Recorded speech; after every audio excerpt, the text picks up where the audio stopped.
Quiero saludar al periodista Holman Morris, que está en el ojo del huracán, como el periodista Jorge Enrique Botero, por los hechos del día anterior. Holman, buenos días. Muy buenos días, Julio, Félix y Alberto. Muy buenos días. El ministro de la Defensa ha hablado y ha dicho que usted estuvo en el lugar de la liberación de los uniformados porque las FARC le dieron las coordenadas, le permitieron ir. ¿Eso es cierto? Julio, algo más grave aún dijo el ministro. El ministro me acusó públicamente de ser colaborador de la FARC. Y yo quiero decirle, Julio y colegas, pues que a partir de esta mañana ya han llegado varios correos amenazantes, con amenazas debido a ese tipo de declaraciones irresponsables. Pero vamos al fondo, Julio. Vamos a contestar la pregunta. En ningún momento las FARC a mí me dieron las coordenadas del sitio. Totalmente falso. Ni yo me presto para shows, llámese de la guerrilla, llámese del gobierno. No, mi trabajo ha sido totalmente independiente. Desde hacía varios meses estábamos buscando un contacto con la guerrilla de las FARC y ese contacto se dio hace más de una semana antes de la liberación de los soldados. Desde hace más de una semana, más de 10 días, yo estaba interno en las selvas del sur del país buscando una entrevista que se me había prometido. Las cosas fueron evolucionando hasta que dieron y aparecimos en el momento y en el sitio en que se iba a dar esa liberación. Ahora descubro, o lo que nos estamos dando cuenta, o lo que se nos está planteando de fondo al periodismo en este país, es que nosotros tenemos que pedirle permiso al gobierno para ir a las zonas de conflicto o para entrevistar a guerrilleros. Holman, sigue. Antes de que usted siga, si le entiendo bien, lo que se produjo ayer fue una coincidencia entonces. Fue una coincidencia. Es decir, yo estaba buscando la entrevista con un alto miembro de las FARC y a mí me dicen, se va a dar, hay que llegar a tales y tales sitios, hay que andar, caminar, aguantar agua, calor, ¿sí? Hasta que llegamos y nos dicen, no, mire, se va a dar esto, tómelo o déjelo. ¿Usted le interesa? No, precisamente me interesa.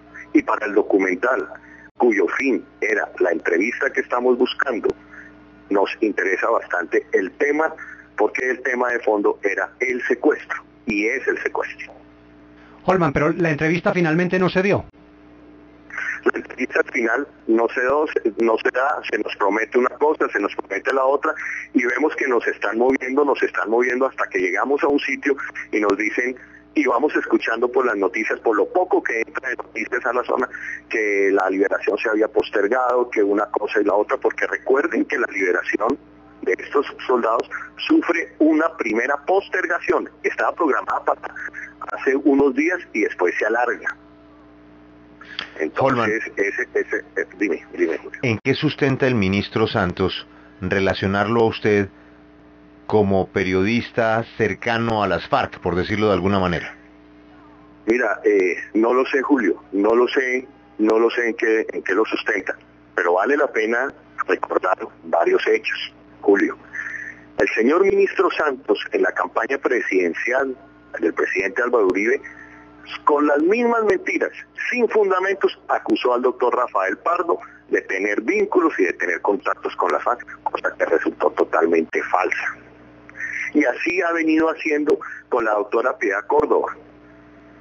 Fueron desde el Ministerio de Defensa el ministro el que filtró una serie de correos donde supuestamente la senadora Piedad Córdoba tenía contactos y vínculos con la FARC. ¿Qué es lo que le molesta profundamente al ministro? ¿Y qué es lo que le molesta profundamente a ciertos sectores de este país?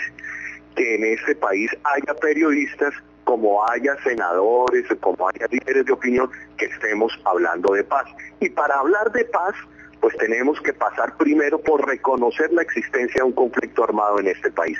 Y periodistas que entremos a las zonas de conflicto, que denunciemos o mostremos la realidad guerrillera, como la realidad paramilitar, como la realidad del narcotráfico, seguiremos siendo incómodos para un gobierno que se ha empeñado sistemáticamente en la negación del conflicto armado y que solamente le interesa, a mi manera de ver, mostrar y visibilizar los actos de guerra. A mi manera de ver, lo que se produjo este fin de semana era un acto humanitario que a mi manera de ver necesitaba el máximo de visibilización. La paz y los actos humanitarios para construirse necesitan la visibilización de los medios. Y no por eso, no porque los periodistas tengamos o nos ponga una cita a la guerrilla, o nos ponga una cita al paramilitarismo, o nos ponga una cita al narcotráfico, o nos ponga una cita al parapolítico, necesariamente tenemos que estar involucrados y afines al parapolítico, al narcotraficante o al guerrillero.